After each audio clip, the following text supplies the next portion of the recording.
घर की बहू शीना को इस बात का बड़ा घमंड था कि जिस काम में वो हाथ डालती थी वो काम अच्छा हो ही जाता है। शीना की हर बात में हाथ का इस्तेमाल जरूर होता था।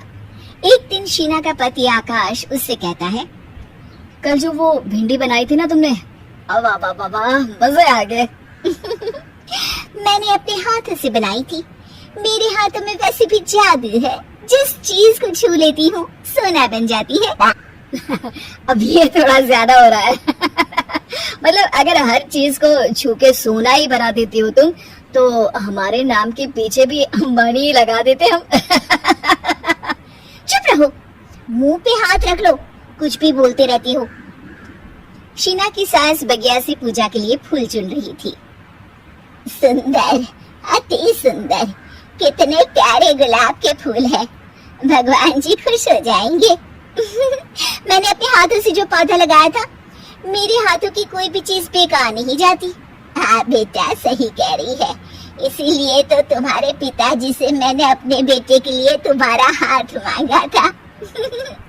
और उन्होंने हाथों हाथ में मेरा हाथ आपकी बेटी के हाथ में दे भी दिया था। हाँ बेटा, वो तो है, पर मुझे ये बता, तू ये हर बात में हाथ क्यों बीच में लेकर आती है? माँ जी, पंडित जी ने हाथ मेरा देखकर नैनीताल में कहा था कि मेरे हाथ जगन्नाथ हैं। मेरे हाथों से कभी कोई काम नहीं बिगड़ेगा, तो मेरे हाथों की तारीफ तो मुझे करनी पड़ेगी ना। हाँ, ठीक ही कह रही हो वैसे। तो मिलाओ हाथ इसी बात पर।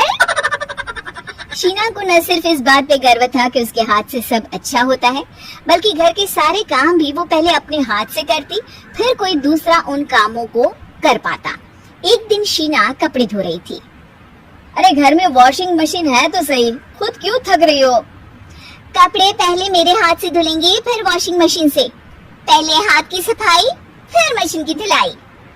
अगर आज डाकू गब्बर सिंह होता ना, तो वो ये हाथ मुझे दे दे ठाकुर, तुमसे जरूर कहता, और मैं तो दिलवा भी देता तुम्हारे हाथ।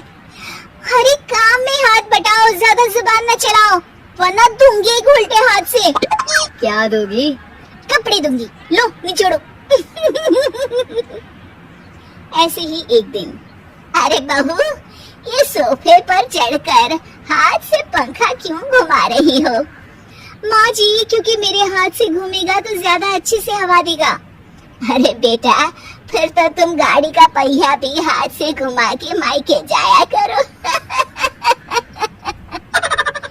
एक बार आकाश ने घर पर कार लाने की बात छेड़ी। माँ, सोच रहा हूँ कि एक कार लेकर आता हूँ। ले ले बेटा, क्यों नहीं? अरे पैसे हो तो हवाई जहाज भी ले लेना। हाँ, पैसा तो हाथ का मेल है, ले लेते हैं। इस हाथ पैसे देंगे, उस हाथ कार ले लेंगे। मुझे तो लगता है कि बहू कार भी अपने हाथों से धक्का लगाकर घर लाएगी। वो तो नहीं करूंगी, लेकिन सबसे पहले स्टीयरिंग पर हाथ मैं ही लगाऊंगी, ताकि गाड़ी का आना शुभ हो।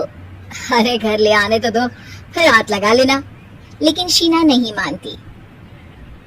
अगले दिन ये सब कार लेने जाते हैं। शीना सेल्समैन से कहती है, भैया ये कार बहुत पसंद है, पैक कर दो।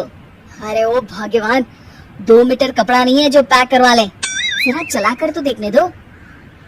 यस सर, बिल्कुल, टेस्ट ड्राइव कीजिए ना। अरे नहीं नहीं, सबसे पहले मैं हाथ लगाऊंगी गाड़ी को, मेरे हाथ अच्छे हैं। अरे यार, हाथ तो मैं भी धोता ही हूँ, और आजकल तो सैनिटाइजर से भी धोता हूँ। मेरे काम में हाथ ना अड़ाओ। अरे टांग ना अड़ा होता है भगवान, हाथ नहीं। शीना ड्राइविंग सीट पर बैठ जाती है और आकाश उसे गाड़ी की फंक्शन समझाता है। देखो शीना, ध्यान रखना, ये है स्टीयरिंग, इससे राइट लेफ्ट जाएंगे, ये है एक्सेलरेटर, इससे स्पीड कंट्रोल कर सकते हैं, और उसी के पास में है ब्रेक, जो तुम्हारी जुबान में शायद मिसिंग है। ठीक है, ज्यादा भी सिखाने की जरूरत नहीं है। मेरी माँ तो कहती है कि मैं अगर अपनी शुभ हाथ लगा दूं तो जग घूम जाए, तो ये स्टीयरिंग क्या चीज है?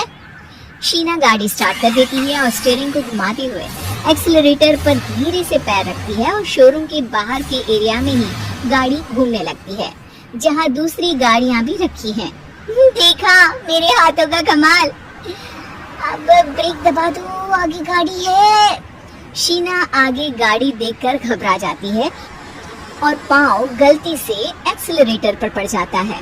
कार आगे खड़ी एक बड़ी गाड़ी में घुस जाती है।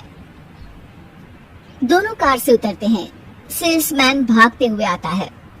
अरे 7 लाख की गाड़ी खरीदने आए थे और 15 लाख की गाड़ी ठोक दी। Oh my God. आकाश की माँ, आकाश और शीना घबरा जाते हैं। इतना सारा पैसा कहाँ से आएगा? तभी वहाँ मैनेजर भी आ जाता है। पूरा माजरा समझता है। अरे टेंशन मत लीजिए, गाड़ियों का इंश्योरेंस था, आप जो कार लेने आए थे वही खरीद लीजिए। पर मैडम, जब तक आप सीख ना ले तब तक गाड़ी मत चलाइएगा।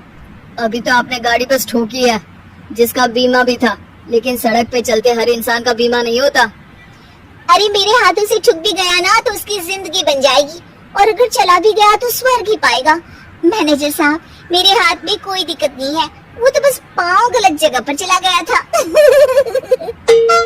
शीना की बात सुनकर आकाश अपना सर पीटता है और उसकी सास अपने हाथ से खुद का मुंह छिपा लेती है और मैनेजर हाथ जोड़कर माफी मांग लेता है।